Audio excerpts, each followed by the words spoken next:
Le Seigneur est fidèle, n'est-ce pas? Amen. Voilà, le Seigneur prend soin de nous.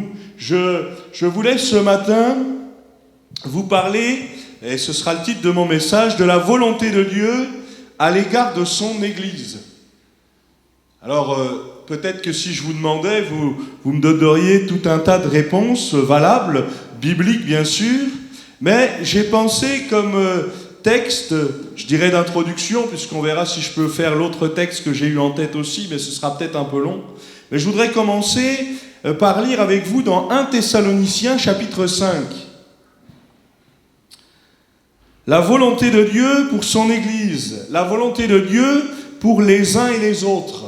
Pendant que vous cherchez 1 Thessaloniciens 5, verset 11, eh bien, rappelons-nous ce matin tout simplement déjà, premièrement, que le plus grand commandement, c'est tu aimeras le Seigneur ton Dieu, de toute ton âme, de toute ta force et de toute ta pensée. Et rappelons-nous le second commandement qui lui est semblable, aie ton prochain comme toi-même.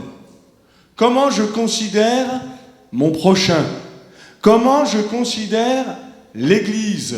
Comment je considère celui qui est assis à côté de moi, ou peut-être celui qui n'est pas assis à côté de moi, mais qui est aussi dans ce même lieu? Et dans 1 Thessaloniciens, chapitre 5, à partir du verset 11, voilà, exactement, on va pouvoir partager ensemble quelques points.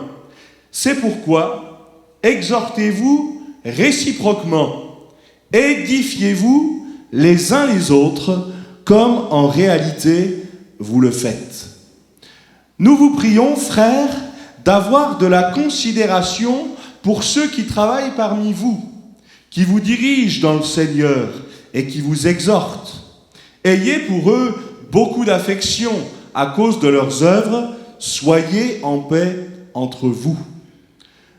Nous vous en prions aussi, frères, avertissez ceux qui vivent dans le désordre, consolez ceux qui sont abattus, supportez les faibles, usez de patience envers tous, prenez garde que personne ne rende le mal à autrui, mais poursuivez toujours le bien, soit entre vous, soit envers tous.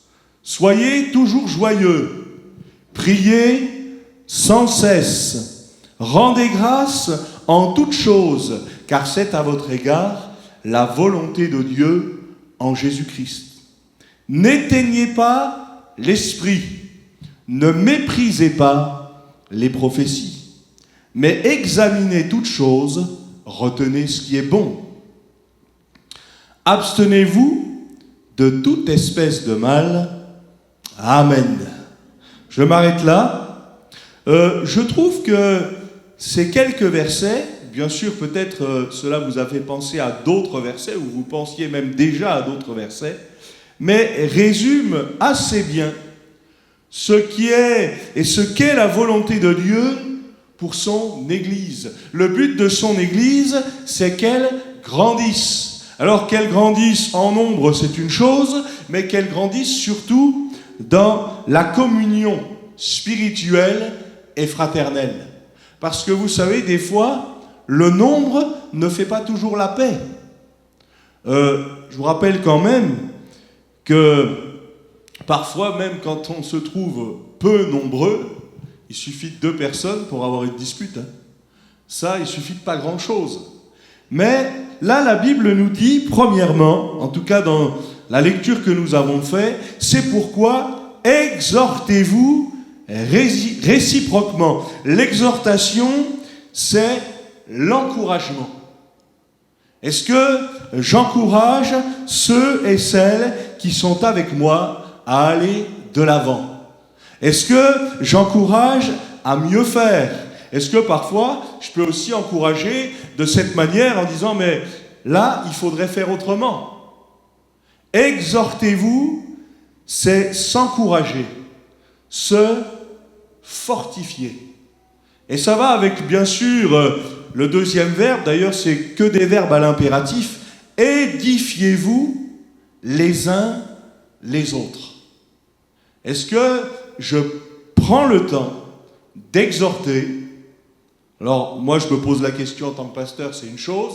En tant que chrétien, c'est une autre chose. Mais chacun d'entre nous, on peut se poser la question, est-ce que je prends le temps d'exhorter ou est-ce que je prends parfois le temps de ne pas le faire? Parce que c'est un choix. Édifiez-vous les uns les autres. Cédez les uns les autres à se relever. Parce que édifier, c'est aussi s'aider à se relever ou à grandir. Parfois, on a dans notre monde des mentalités où pour grandir nous, il faut écraser l'autre. Ah tiens, en t'écrasant toi, je vais pouvoir avoir une place plus importante. Mais ce n'est pas la mentalité du royaume de Dieu. La mentalité du royaume de Dieu, c'est non seulement s'édifier les uns les autres, donc grandir, et pas simplement, je ne veux pas grandir aux dépens des autres. Je veux grandir avec les autres. Et je crois que nous avons besoin aussi, puisque nous avons vraiment cette notion, et les uns les autres, vous savez que ces termes reviennent abondamment dans la parole de Dieu, édifiez-vous, relevez ou aidez l'autre à grandir. Encouragez-vous à devenir meilleur. Vous savez, la Bible en parle. Nous sommes réunis non pas pour devenir pire, mais pour devenir meilleur. Et ça passe par de l'encouragement, par de l'édification, de la construction. Est-ce que lorsque je parle à quelqu'un, je travaille à son édification, à ce qu'il grandisse? Alors, on ne fait pas toujours tout bien.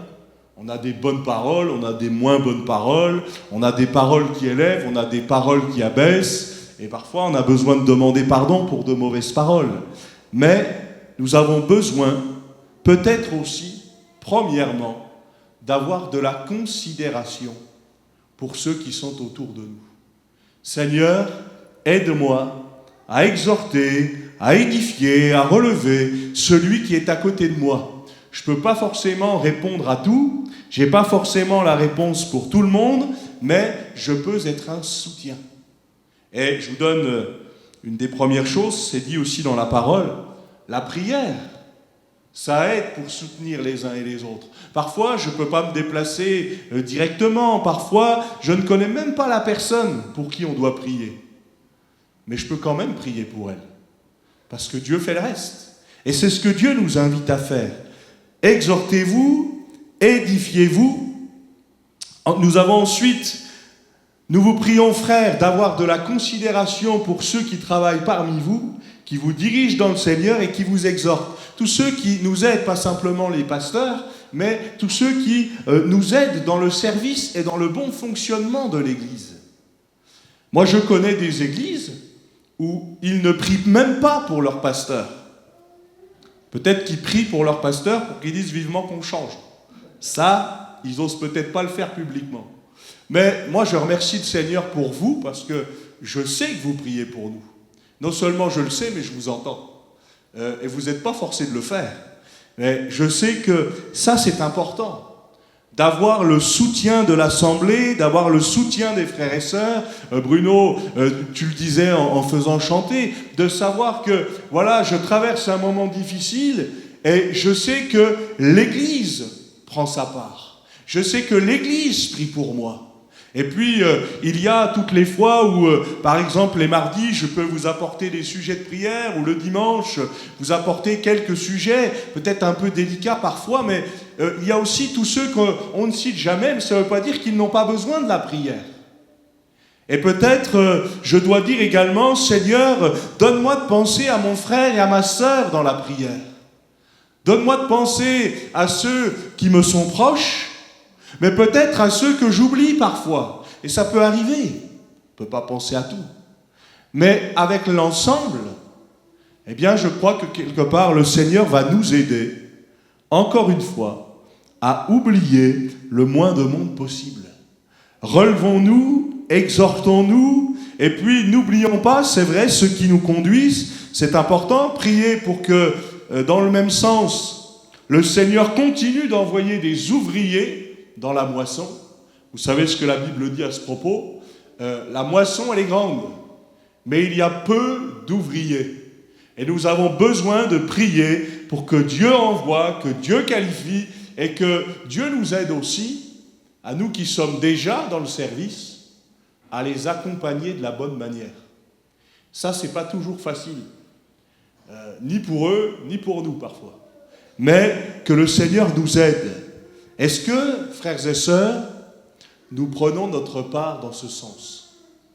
Peut-être parfois il est plus facile de dire oui, mais là c'est un tel qui devrait faire, puis là c'est la faute d'un tel. Vous savez, un jour, mon beau-frère, Vincent, que vous connaissez, ils sont déjà venus ici, il s'occupait de la sono à Nancy, et puis à un moment donné, il y a eu un couac dans la sono. Alors ils se sont tous souvenus que c'était lui qui s'en occupait. Et puis il me disait, tu sais, c'est marrant, hein, parce que le reste du temps, quand tout fonctionne, ben, il ne se pose même pas la question de savoir qui est derrière la table. Et c'est important de prier pour ça. Moi, je dis merci au Seigneur pour chaque personne qui peut nous aider dans les services, et permettez-moi de le dire, qui se voit un peu plus.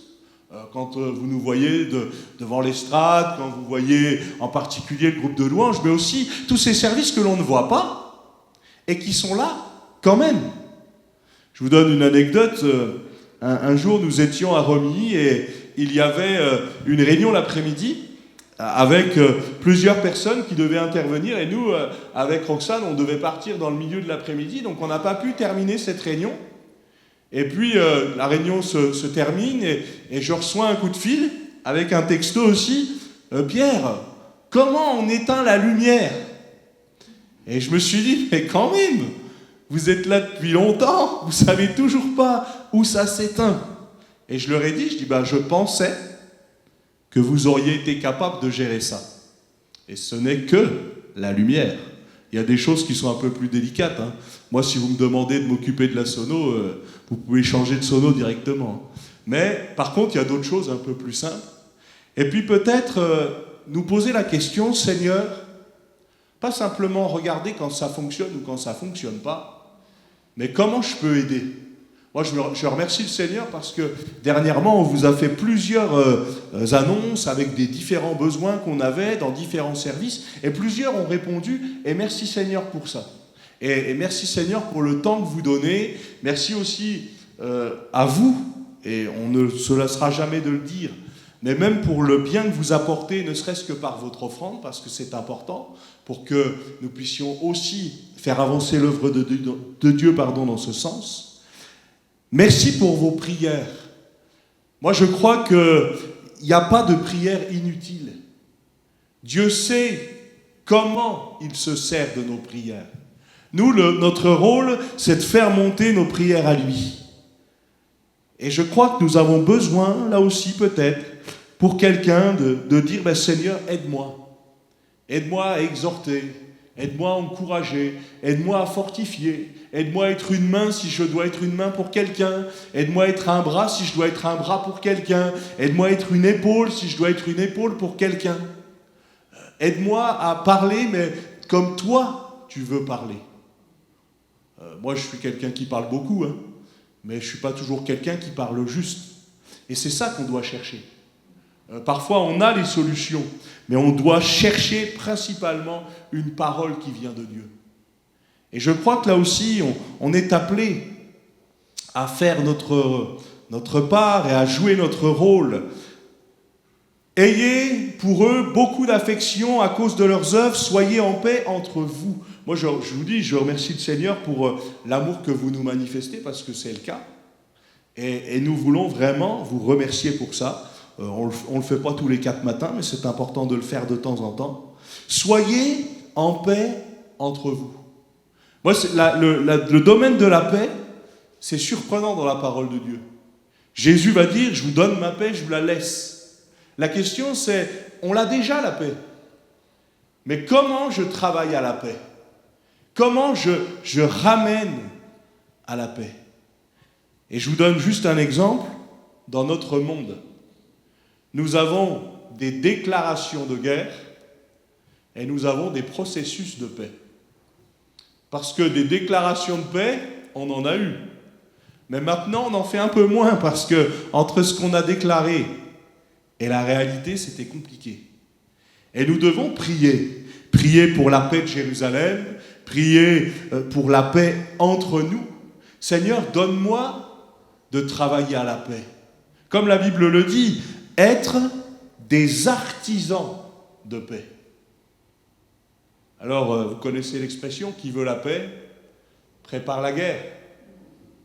Ça peut arriver, ça. Parce que quelque part, le Seigneur peut nous avertir de ce qui va arriver. Vous aurez des tribulations, vous aurez des difficultés. Et parfois, moi, j'ai vraiment cette sensibilité-là où le Seigneur, je reconnais qu'il m'a souvent averti de certaines choses qui allaient arriver. Et bien, quand c'est comme ça fait moins mal. C'est pas que ça fait pas mal, c'est que ça fait moins mal. Parce que vous êtes au courant quand même. Mais pour ça, il faut aussi travailler à la paix. Avertissez ceux qui vivent dans le désordre. Est-ce que je me laisse interpeller? Pas simplement, et là encore une fois, on ne parle pas de pasteur à chrétien ou de berger à brebis, on parle de la place du Saint-Esprit, on parle de la place de Dieu qui a le droit de nous avertir, a le droit de nous interpeller. Avertissez ceux qui vivent dans le désordre. Est-ce que je me laisse avertir quand c'est moi qui vis dans cette situation-là? Est-ce que j'accepte de me laisser interpeller? Parfois, eh bien, c'est plus facile de dire à quelqu'un « je vais t'avertir » plutôt que d'accepter l'avertissement pour nous-mêmes. Et pourtant, la Bible veut nous parler, et lorsqu'elle nous avertit, lorsque Dieu nous avertit, c'est pas pour que nous soyons pires qu'avant. C'est encore une fois pour un relèvement. Est-ce que ce matin, je reconnais que j'ai besoin d'un relèvement de la part de Dieu? Est-ce que ce matin, j'accepte de me laisser avertir? On a quelques feux de détresse parfois, on a quelques feux d'avertissement aussi, ça nous prévient de certaines choses, de certaines situations. Est-ce que dans la parole de Dieu, je me laisse interpeller de cette manière-là? Vous savez, je vous donne l'exemple de cet homme que vous connaissez, hein, Pharaon, il va être là, Moïse va être envoyé, le message c'est « laisse partir mon peuple ». Pharaon, lui, il est habitué à être servi, il est habitué à avoir des esclaves, il est habitué à leur dire « vous faites comme ça et c'est pas autrement ». Alors oui, il se rebelle et on peut comprendre quelque part, c'est tout un système qui est changé là. Le problème, c'est pas qu'il se soit rebellé au départ, on peut le comprendre. C'est qu'il ait continué dans ce sens-là. Et pour moi, il y a deux phases lorsque Moïse vient voir Pharaon. Il y a la phase où Pharaon s'endurcit. Non, je ne vais pas laisser tomber le bien que j'ai. Et puis il y a la phase où Dieu endurcit le cœur de Pharaon. Et pour moi, quand vous passez cette étape-là, il n'y a plus de retour possible. Est-ce que ce matin, mon cœur est endurci? Est-ce que ce matin, j'entends bien le message que Dieu donne aux autres, mais je n'entends plus le message que Dieu me donne à moi? Est-ce que je suis encore, si vous me permettez de le dire comme ça, mais malléable au son de l'esprit? J'ai besoin de me laisser interpeller. Si Dieu nous donne une parole, si Dieu me donne un message, non seulement pour les uns et pour les autres, mais aussi pour moi-même, j'ai besoin de me laisser interpeller. Avertissez, consolez ceux qui sont abattus. Parfois, quand on se connaît bien, on peut même arriver à déceler quelque chose chez quelqu'un en disant « Ah tiens, toi aujourd'hui, ça va pas bien ». Ça vous est jamais arrivé ça, de dire ça à quelqu'un, alors qu'à première vue, sur le visage, il n'y a rien qui montre rien. Mais vous voyez la personne et vous vous dites « Ah, il y a quelque chose qui ne va pas ». Bon, des fois, ça se voit sur le visage. Hein. Mais moi, je vous parle des périodes où il n'y a rien qui est montré. Puis finalement, vous avez quelque chose comme ça. Consolez ceux qui sont abattus. Que Dieu nous aide à être une source de consolation. Merci Seigneur pour ceux qui l'ont été pour nous. Merci Seigneur pour ceux qui sont venus nous aider alors que nous étions dans la difficulté, même des gens auxquels on n'aurait même pas pensé. Mais le Seigneur connaît les cœurs. Il sonde, la Bible dit, les cœurs et les reins. Et parfois même, il va nous envoyer quelqu'un auquel on n'aurait absolument pas pensé pour être consolé, pour être fortifié. Moi, j'aime bien cette parole. L'apôtre Paul nous dit qu'en les voyant, Paul reprit courage. Il y a des fois des gens, quand vous les voyez, ça vous redonne un coup de peps, parce que ça vous fait du bien. Moi, c'est ce que je recherche quand je viens dans des temps de prière, quand je viens dans les réunions de prière ici, mais même à Romilly, c'était le cas. Il ne faut pas que ce soit lourd, même si parfois ça peut être le cas, hein. Mais je veux rechercher le côté bénéfique des uns et des autres, parce que ça fait du bien d'être avec les uns et les autres, et puis bénéfique du Seigneur qui vient et qui parle au milieu de son Église, et qui console au milieu de son Église, et qui fortifie. Le Seigneur a une parole pour toi, toujours. Il aura toujours quelque chose. C'est pour ça que quand le Seigneur Jésus va enseigner sur la prière, il va dire, mais donne-nous aujourd'hui notre pain de ce jour. Il aura toujours quelque chose. Il y aura toujours une parole.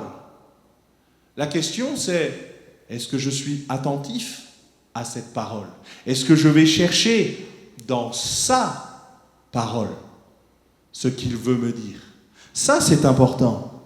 Consoler, supporter les faibles, user de patience envers tous. Alors supporter les faibles, on ne parle pas de force physique, hein, quoique, puisque même dans une équipe, et peu importe le sport, vous n'avez pas les mêmes gabarits. Et vous êtes bien obligés de faire avec les uns et les autres. Et que, en plus avec l'Église, le but, c'est d'atteindre la finalité ensemble. Seigneur, donne-moi de ne pas oublier celle qui peut-être me semble un peu plus faible, me semble un peu plus délicate, mais donne-moi de ne pas l'oublier. Moi, je nous encourage vraiment lorsque Dieu nous met à cœur quelqu'un. Tiens, ça fait longtemps qu'on n'a pas vu un tel, ça fait longtemps qu'on n'a pas vu une telle. Tiens, le Seigneur me met à cœur une personne. Quand le Seigneur fait ça, priez pour cette personne. Même si vous ne savez pas forcément. Là, vous pouvez même le faire d'une manière pratique. Je ne sais pas toujours ce que mon voisin de droite ou mon voisin de gauche a besoin. Mais je sais quand même qu'il a besoin de la prière. Je sais qu'il a besoin d'être fortifié par Dieu. Et ça, c'est aussi un travail que je dois faire. Seigneur, donne-moi de ne pas les oublier, supporter les faibles. Pourquoi ? Parce que aujourd'hui, c'est peut-être pas nous, mais demain, ce sera peut-être nous. Et merci Seigneur pour ceux qui nous supportent. Quand la Bible dit « supportez-vous les uns les autres », vous le preniez de manière péjorative ou de bonne manière ? Ah, il faut encore que je les supporte. C'est la Bible qui le dit en plus, donc j'ai pas le choix. Ouais, mais supportez-vous les uns les autres, ça veut dire porter sur. Ça veut dire surélever. Alors pour quelqu'un qui est à terre, même si vous le surélevez, il retrouve peut-être juste sa place. Et peut-être que j'ai besoin aussi de ça. Seigneur, donne-moi de ne pas oublier. Donne-moi de ne pas oublier les plus faibles. Donne-moi de ne pas abandonner les plus faibles. Parfois, ça c'est la loi de la nature. Il y a des troupeaux qui sont là, et puis, quelque part, si on veut continuer d'avancer, il y a de l'abandon des plus faibles.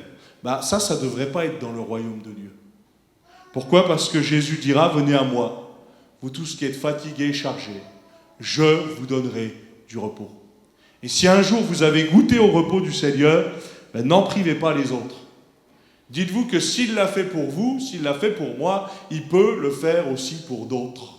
Et merci Seigneur pour des gens qui étaient fatigués, chargés, cassés, même complètement abattus, et que le Seigneur est venu restaurer avec son Église. Parce que le Seigneur fait ça. Il rétablit, il fortifie. Mais il ne faut pas perdre le contact. Supporter les faibles, user de patience envers tous, est-ce qu'il faut que je vous parle de patience ce matin? C'est tellement facile d'être patient. On est dans un monde aujourd'hui où c'est le sans limite, c'est le direct. C'est dès qu'on n'a plus de connexion Internet parfaite, il faut tout de suite tout changer. Là, je vous parle de moi. Hein. Vous c'est peut-être pas ça, mais c'est peut-être autre chose. Ben oui, parce qu'on est dans un monde de l'immédiateté. Il faut que ça arrive maintenant et tout de suite. D'ailleurs, frères et sœurs, si on est honnête, quand on prie, parfois on prie comme ça. Seigneur, fais-le et fais-le maintenant et fais-le vite. Comme un peu cette prière, vous connaissez, Seigneur, donne-moi de la patience, mais fais-le vite. Vous avez jamais prié comme ça? Il y a des choses où je dois accepter que le timing de Dieu n'est pas le mien.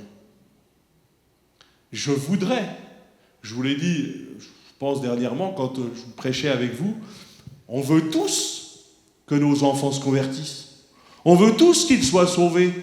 Mais est-ce qu'ils se convertissent tous pareil? Est-ce qu'ils traversent tous les mêmes choses et les mêmes étapes? Non. Comme nous ne traversons pas toutes les mêmes étapes et que le temps est plus ou moins long. Bien sûr, on aimerait ça. On voudrait qu'ils réussissent. Sauf que il y a aussi le temps de Dieu. Seigneur, donne-moi de comprendre le temps dans lequel je suis. Et puis donne-moi, ben oui, effectivement, de supporter, d'user de patience. Seigneur, des fois c'est moi qui dois user de patience, mais il y en a d'autres qui ont usé de patience envers moi hier. Et puis ils vont devoir le faire encore demain. Et là, je peux vous assurer que je parle pour moi. Moi, je pense que pour certains, peut-être Roxane et la famille encore plus, mais même ceux qui nous côtoient, ben oui, on est obligé d'user de patience avec les uns et les autres. Et parfois, d'ailleurs, on manque de patience. Le Seigneur, lui, il connaît toutes choses. On l'a chanté au travers de ce chant, ne crains rien. Le Seigneur, il connaît. Il sait les temps dans lesquels on est. Il sait le timing dans lequel tu es de ta vie. Il sait quels sont tes désirs, mais il sait aussi quels sont les siens pour toi. Et c'est ça qu'on doit chercher. Seigneur, montre-moi ce que je dois faire. Montre-moi ce que je dois faire avec les forces que j'ai, avec l'âge que j'ai, avec le timing de la vie dans lequel je suis. Donne-moi de ne pas rater les occasions. Combien d'hommes, de femmes disent devant des cercueils « Ah, si j'avais su, je lui aurais dit. Ah, j'aurais dû lui dire. Ah, j'aurais dû faire. » Mais ça, c'est trop tard. Et peut-être que si le Seigneur te met à cœur quelque chose, fais-le maintenant. Après, le Seigneur fait le reste. Le Seigneur nous appelle à semer. Semer, partager l'Évangile. Ne disons pas simplement « il faut que je parle du Seigneur », faisons-le. Et merci Seigneur pour les gens qui ont un jour osé parler du Seigneur à notre personne. Parce qu'ils ont osé. Alors oui, des fois, on est bien reçu, des fois, on est un peu moins bien reçu, ça c'est le jeu. Mais c'est important de le faire. Tandis qu'il fait jour. Peut-être ce matin, se laisser interpeller. Seigneur, oui, tous ces verbes sont à l'impératif, c'est pas toujours facile. Et encore, j'en suis pas à soyez toujours joyeux et priez sans cesse. On en parlera. Parce que si vous mettez ça en pratique, tel quel, je veux écouter comment vous faites. Parce que c'est très important. Hein. On doit mettre en pratique ce que dit l'Écriture. Elle nous dit ça dans les versets suivants. Poursuivez toujours le bien, soit envers vous, soit entre vous, soit envers tous. Pour poursuivre le bien, il faut le connaître. Il faut que je cherche le bien. Mais pour ça, il faut que je demande au Seigneur de me révéler ce qui est bien. Parce que la volonté de Dieu, elle est bonne, elle est agréable, elle est parfaite. Mais j'ai besoin de la chercher. Parce qu'il y a ce qu'il me semble bien. Mais il y a aussi ce qui est vraiment bien, parce que c'est de Dieu. Parfois, mon idée n'est pas forcément mauvaise, mais celle de Dieu est mieux. Et c'est ça qu'il faut chercher. Donne-moi de rechercher le bien, donne-moi de pratiquer le bien. Comme quand le Seigneur dit, vous avez appris qu'il a été dit œil pour œil, dent pour dent, mais moi je vous dis, aimez vos ennemis. Priez pour ceux qui vous persécutent. Vous trouvez que c'est facile comme programme, vous? Humainement, c'est pas facile, humainement, c'est même impossible. Parce que quand bien même je le ferais, je pourrais prier avec du ressentiment et je pourrais même faire le bien avec du ressentiment. Parce que ça peut arriver, ça. Et moi, j'aime le Seigneur, vous savez, quand il se met à laver les pieds des disciples. Parce que le Seigneur va dire, oui, faites de même. Ça veut dire abaissez-vous, prenez soin de l'autre, acceptez de prendre la place du serviteur, même le plus bas, ça c'est une chose, mais il y a aussi la notion de « moi je ne vous le fais pas en disant parce que je vous l'ai fait, vous avez plutôt intérêt de me le faire ». Non, c'est pas ce que le Seigneur a dit. Ça c'est une mentalité.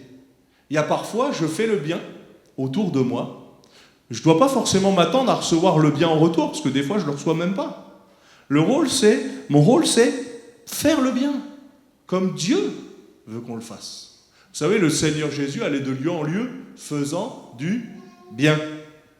Est-ce qu'il a toujours été bien reçu? Non. Mais il faisait toujours le bien. Pourquoi? Parce qu'il y a ce que le Seigneur Jésus voulait apporter, et je vous donne un exemple concret. Vous connaissez tous certainement l'histoire du possédé de Gadara. Quand il va passer sur l'autre bord, arriver, découvrir cet homme qui est nu, qui est dans les cimetières, qui se flagelle, c'est un homme qui a plus de vie, c'est un homme qui est plus lui-même, que le Seigneur va ramener à la vie littéralement. Mais après, quand les gens vont voir la guérison de cet homme, on aurait pu se dire, tout le monde va dire, mais fais-nous pareil. Mais c'est pas ça qui se passe. Les gens vont lui dire, retourne chez toi. Et moi, ce que j'aime dans cette histoire, c'est que l'histoire de cet homme qui a été transformé, elle n'est pas finie. Parce que lui, il va dire, mais Seigneur, moi je veux venir avec toi. Et le Seigneur va lui dire, non, non, tu vas rentrer chez toi et tu vas rendre témoignage. En gros, vous n'avez pas accepté Jésus, ok, mais je vais quand même vous envoyer quelqu'un qui va témoigner. Et parfois, ça se passe comme ça. Parce que là, tous les gens qui le connaissaient, tous les gens qui connaissaient sa mauvaise vie, tous les gens qui ont dû se dire, mais c'est pas possible que ce soit lui. C'est pas possible qu'il ait été transformé comme ça. Et pourtant, c'est possible parce qu'il y a la puissance de Dieu. Croyez que le Seigneur est capable de faire ça. Ne nous arrêtons pas juste à une image. Tiens, ils sont comme ça, ils seront toujours comme ça ne changera jamais. Non, si je prie, je dois prier avec foi que si Dieu m'a changé, il peut les changer aussi. Peu importe l'état dans lequel ils sont. Et un exemple concret que vous connaissez très bien, c'est que notre Dieu, c'est celui qui ramène à la vie ce qui est mort. Là, il n'y a plus de chance, il n'y a plus de possibilité, mais pourtant le Seigneur est capable de le faire. Je ne sais pas quelle est la situation ce matin dans ta vie où tu dis, mais ça c'est impossible, il n'y a rien qui peut changer, ça fait tellement de temps que je prie, ça fait tellement de temps que je dis ceci, change cela, mais Seigneur, fais ton œuvre, que ta volonté soit faite. Moi, mon rôle, c'est de prier. Toi, tu fais ce que tu veux parce que ce que tu fais, c'est parfait. C'est pas toujours facile, hein. Mais ça, c'est j'abandonne à Dieu mes tristesses, mes souffrances. Je veux, Seigneur, te dire oui, oui, parce que se décharger sur lui, on a accepté ça. Il prend sur lui le poids de nos fautes, de nos péchés. Mais par contre, le faire concrètement, c'est être en paix parce que je sais que le Seigneur a pris le problème. Il s'en occupe. Et je me sens plus libre, plus léger. Allez, on vient sur du plus simple maintenant. Justement, je vous en parlais. Verset 16. Soyez toujours joyeux. Vous êtes toujours joyeux? Vous êtes toujours joyeux? Oui, il y a un piège. Je vous le dis, oui, il y a un piège. Vous êtes toujours joyeux? Si vous me dites non, ce sera juste. Si vous me dites oui, c'est un mensonge. On n'est pas toujours joyeux. Pourtant, je voudrais vous donner quand même une autre traduction pour nous aider à comprendre ce texte. Soyez toujours joyeux. Recherchez toujours la joie du Seigneur plus qu'une autre. Parce que soyez toujours joyeux, non. Il faut pleurer avec ceux qui pleurent et il faut se réjouir avec ceux qui se réjouissent. On n'est pas des bénis oui-oui, si vous me permettez de le dire comme ça. Je vais bien, tout va bien. Non. Il y a des moments, ça va pas bien. Et il faut accepter de le dire. Par contre, recherchez la joie du Seigneur, puisque vous connaissez le texte comme moi, la joie du Seigneur sera quoi? votre force. C'est la joie de Dieu qu'il nous faut. Ça ne veut pas dire que tout est parfait, parce que tout ne l'est pas. Mais ça veut dire que en toi, je peux trouver la joie. Je peux trouver la paix, je peux trouver le bonheur. Et il n'y a qu'en lui qu'on peut trouver ça. On l'a chanté, il n'y a vraiment personne comme Jésus. Il n'y a qu'en Jésus que je peux être pleinement satisfait. Ça, c'est vrai pour être toujours joyeux. Allez, passons à l'étape supérieure. Verset 17. Priez sans cesse. C'est ce qu'on fait. C'est ce que vous faites. Vous priez sans cesse. Qui prie ici 24 heures sur 24 ? Vous ne pouvez pas me dire oui, vous n'êtes pas en train de prier là. Donc ça ne marchera pas. Moi non plus. Ça veut dire quoi ? Ça veut dire quoi ? Je vous donne une autre traduction. Ayez toujours recours à la prière. Parfois, le problème, ce n'est pas le prier sans cesse, c'est le prier jamais. C'est je ne prie plus. Parfois, je m'étonne que je n'ai plus de relation avec Dieu, que je perds ma relation avec Dieu, mais en même temps, je ne prie plus. Et ça va ensemble. J'ai le droit de dire à Dieu, ça ne va pas. Bon, je ne sais pas si vous le faites, mais moi je le fais. Quand je lis les psaumes, je me dis, je peux me permettre de prier comme eux. Eh bien, Seigneur, quand ça ne va pas, je te le dis. Seigneur, quand je ne suis pas en forme, je te le dis aussi. Et quelque part, ça nous encourage. Parce qu'on a besoin d'être fortifié. Priez sans cesse. Ne vous lassez pas de prier. Ou encore, ne vous lassez pas d'avoir recours à la prière. Pas de manière automatique, pas une récitation. Et on pourrait parler du Notre Père, mais on pourrait parler de certaines prières qu'on fait régulièrement. Alors oui, quand on prie, on utilise toujours un peu les mêmes termes parfois. Mais prier dans la foi, prier dans la confiance, me rappeler à qui je m'adresse lorsque je prie. Où en est, frères et sœurs, l'état de notre joie ? Où en est l'état de notre prière et de notre vie de prière ? Et encore une fois, là, je ne vous parle pas de décibels, moi j'ai une grosse voix. Hein. Mais ce n'est pas parce que vous criez que la prière, elle est mieux reçue que quand c'est un doux murmure. Hein. Moi, une fois, j'ai dit à une sœur, pas ici, mais dans une autre église, j'ai dit, mais tu sais, quand je vois comment tu hurles, quand tu pries, je voudrais te dire et te rappeler que Dieu n'est pas sourd.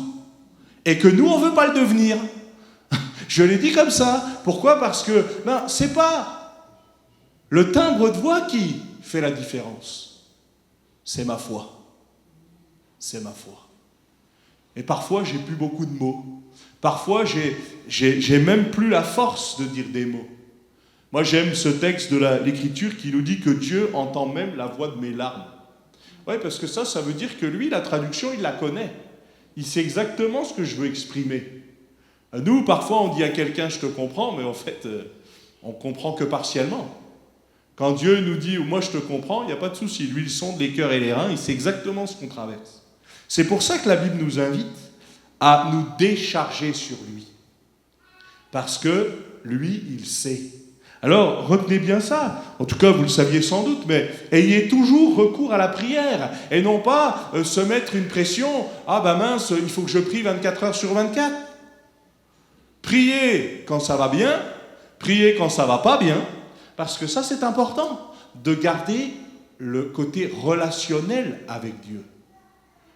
Si vous me permettez de le dire aussi comme ça, que Dieu ne soit pas seulement pour nous une roue de secours, que Dieu ne soit pas simplement notre dernière solution, mais que ce soit un relationnel constant. Que quoi qu'il se passe dans ma vie, eh bien, je puisse avoir recours à la prière. Puis merci Seigneur, il nous l'a donné. Il nous l'a laissé. Rendez grâce en toutes choses, car c'est à votre égard la volonté de Dieu en Jésus-Christ. Rendre grâce, dire merci. Mon papa rentre bientôt de Syrie, là. Voilà, par la grâce de Dieu, ça se passe bien. Il aurait pu prolonger son voyage, mais ça ne va pas pouvoir se faire. Mais souvent, quand on discute, et vous le savez, je pense que vous appréciez quand il vient ici nous partager les derniers voyages qu'il fait, mais lui, là où il est le plus marqué, c'est que nous qui avons tout, on se plaint, et ceux qui n'ont rien, ils prient. Et ils ne prient pas seulement pour dire « donne, donne ». Ce n'est pas la prière de la sangsue qu'ils font. Non, Seigneur, merci. Merci parce que tu nous as donné la vie. Merci parce que tu es là. Et parce que la valeur des choses, des fois, ce n'est pas toujours évident. Et si Dieu me prenait ce que je préfère, et si Dieu m'enlevait ce que je préfère, comment je vais réagir? Et ça, c'est important de se poser ces questions-là, parce qu'on doit se laisser interpeller. Rendez grâce en toutes choses, c'est aussi apprendre à dire merci. Il y a des gens, ils ont compris. Oui, je peux prier, Seigneur, donne-moi ceci, Seigneur, fais cela, Seigneur, j'ai compris que tu étais le serviteur. Alors, mais il y a aussi la notion dans la prière de grâce. Seigneur, merci pour tout ce que tu fais. Je ne mérite rien et je sais que ce que tu vas me donner, ce sera le meilleur. Moi, je peux avoir des aspirations et vous avez le droit de le faire. Moi, quelqu'un disait un jour que la meilleure manière de ne s'inquiéter de rien, c'est de prier pour tout. Je suis assez d'accord. Parce qu'après, le Seigneur, il fait le tri. Je vous ai déjà raconté cette histoire de cet enfant qui, quand il prie, lui, il fait A, B, C, D, hop, toutes les lettres de l'alphabet. Et puis un jour, on lui a dit, mais pourquoi tu pries comme ça? Il dit, mais moi, je ne sais pas bien parler. Je ne sais pas bien placer les mots. Alors j'envoie tout l'alphabet au Seigneur et lui, il remet tout dans l'ordre. Moi, je trouve, c'est génial ça. Je veux garder cette mentalité-là. Parce que je ne sais pas toujours, moi. Mais lui, il le sait. Et ce qui importe, c'est avoir le relationnel de garder. Quand la communication, la communion est coupée, la Bible dit, celui qui s'éloigne, il cherche son propre intérêt. C'est vrai pour la communauté, c'est vrai pour l'Église, mais c'est vrai aussi pour la prière. Peut-être que si je vais moins chercher, c'est parce qu'en fait, j'ai bien compris le message de Dieu, mais je ne suis pas d'accord avec ce message-là. Pourtant, c'est peut-être le bien pour moi aussi. Et je vous donne un exemple concret. Nous, parfois, on fait des recommandations, parfois très appuyées, même pour nos enfants, parce qu'on sait que c'est pour leur bien. Mais, ils ne nous écoutent pas toujours, comme nous, on n'a pas toujours écouté. Et avec Dieu, des fois, on a un peu cette mentalité-là. Seigneur, je te demande qu'est-ce que tu veux, mais une fois que tu me l'as dit, je te remets un peu en cause, parce qu'en fait, est-ce que tu n'aurais pas un autre programme pour moi? Peut-être ce matin, j'ai besoin aussi de me remettre en question et de dire, Seigneur, donne-moi de ne pas oublier de te remercier. Donne-moi de ne pas mépriser ce que tu m'as déjà donné. Donne-moi de penser à l'autre. Verset 19 nous dit, n'éteignez pas l'esprit. Même chose que pour prier sans cesse. Prendre toujours le temps de l'écouter. Est-ce que mon oreille est toujours attentive à l'Esprit de Dieu? Et s'il y a l'Esprit de Dieu, il y a l'Esprit du monde. Et il y a aussi des mauvais esprits. Il y a même des mauvais esprits qui donnent parfois des paroles qui sont presque comme la parole de Dieu. Mais ça n'en est pas. Et c'est là où je dois être sensible. Seigneur, est-ce que ce que j'entends, moi je ne sais pas comment vous faites quand je prêche, ou quand quelqu'un d'autre prêche, mais moi je vous invite et je nous invite à être comme des chrétiens de béret. On scrute les Écritures, non pas pour dire « Ah, il a fait une faute de français, il a fait une faute de conjugaison, il a fait une faute de liaison, et si j'en fais et que je peux corriger, je le fais. » Mais on va veiller à ce qu'il n'y ait pas de faute doctrinale. On va veiller à ce que ce qui nous est dit est conforme à la parole de Dieu. Parce que dans les derniers temps, il y aura une foule de docteurs, et là, malheureusement, l'interprétation va être mauvaise. Parfois, je vais me dire, mais c'est pas si mal. Oui, mais si c'est pas conforme à la parole de Dieu. Il y a des messages qu'on peut accepter, il n'y a pas de souci, mais il y a aussi des messages qu'on doit rejeter. Parce que c'est pas parce qu'on met Dieu tous les 4 mots que Dieu est là. Et c'est important, là aussi, de ne pas l'éteindre, alors prendre toujours le temps de l'écouter, je vous l'ai dit, mais aussi lui laisser la place qu'il mérite. C'est à lui de choisir. Est-ce que je me laisse interpeller? Alors bien sûr, la Bible nous parle que tout se fasse avec ordre, il n'y a pas besoin de créer du trouble. Non, et puis d'ailleurs le Seigneur ne fait pas ça. Mais se laisser interpeller. Si le Seigneur me parle, je ne peux pas ne rien faire. Dans le même sens, ne méprisez pas les prophéties. Mépriser les prophéties, ça veut dire, je sais que c'est pour moi. Je sais que ça doit me toucher. Mais je n'en ai que faire. Je sais que cette parole-là, elle m'est directement adressée. Et la désobéissance à Dieu, c'est ça. C'est de dire, Seigneur, je sais ce que tu veux, mais je le rejette. Et je le rejette volontairement. Quelqu'un qui vit dans le péché, vous lui annoncez le salut, il choisit de vivre dans son péché, c'est autre chose que quelqu'un qui connaît parfaitement la voie, qui est convaincu qu'il doit aller à droite, mais qui va à gauche. Et ça arrive dans tous les milieux. Je vous raconte ce témoignage, ça m'a marqué, d'un pasteur qui entend qu'il doit aller à tel endroit pour déménager, changer d'endroit, et il sait qu'il ne doit pas y aller parce que le Seigneur l'a averti, et il y va quand même. Et ce témoignage que je vous rends, c'est le pasteur lui-même qui le donne. Et après, il en a subi les conséquences. Parce que des fois, je me plains que Dieu ne parle pas, mais quand Dieu le fait, j'ai plutôt intérêt de l'écouter. Parce que lui, il sait pourquoi. Moi, je ne sais pas tout, je ne maîtrise pas tout. D'ailleurs, je ne maîtrise pas grand-chose, vous non plus. Mais lui, il maîtrise tout. N'éteignez pas l'esprit, ne méprisez pas les prophéties. Et puis, je vous en ai parlé juste avant. Examinez toutes choses. Retenez ce qui est bon. Ce n'est pas toujours, je l'ai noté, chercher la petite bête, mais comme les chrétiens de Béret, avoir une bonne mentalité. Oui, on peut faire des erreurs. Je me souviens de ce pasteur, Daniel Brion, pour ne pas le citer, qui un jour, il parle de Saül, et puis dans son message, il dit, voilà, Saül a été tué par une femme, et il s'est trompé, c'est pas le cas. Donc à la fin, eh bien, il y a un chrétien qui va le voir et qui lui dit, ah, vous savez, vous avez dit ça, à partir du moment où vous avez dit ça, là, j'ai cherché dans la Bible, du coup, je vous ai pu écouter pour le reste. Et M. Brion de dire, c'est dommage, parce que là, j'ai fait une erreur et je reconnais. Mais le reste du message n'était pas forcément mauvais. Et c'est ça, chercher la petite bête. Oui, s'il y a des choses à corriger, on les corrige. Moi, ça m'est arrivé des fois d'aller voir mon papa à la fin d'un message et de dire, écoute, tu as cité telle référence avec tel texte, c'est juste pas la bonne référence. Change juste sur tes notes. Et il l'a fait pour moi aussi. Et vous avez le droit de le faire, c'est pas un problème. Ça, c'est pas dans un mauvais état d'esprit. On n'est pas là pour casser, ni du pasteur, ni du chrétien. On est là pour améliorer les choses. Mais il y a aussi le fait de « Seigneur, rends-moi sensible à ta parole ».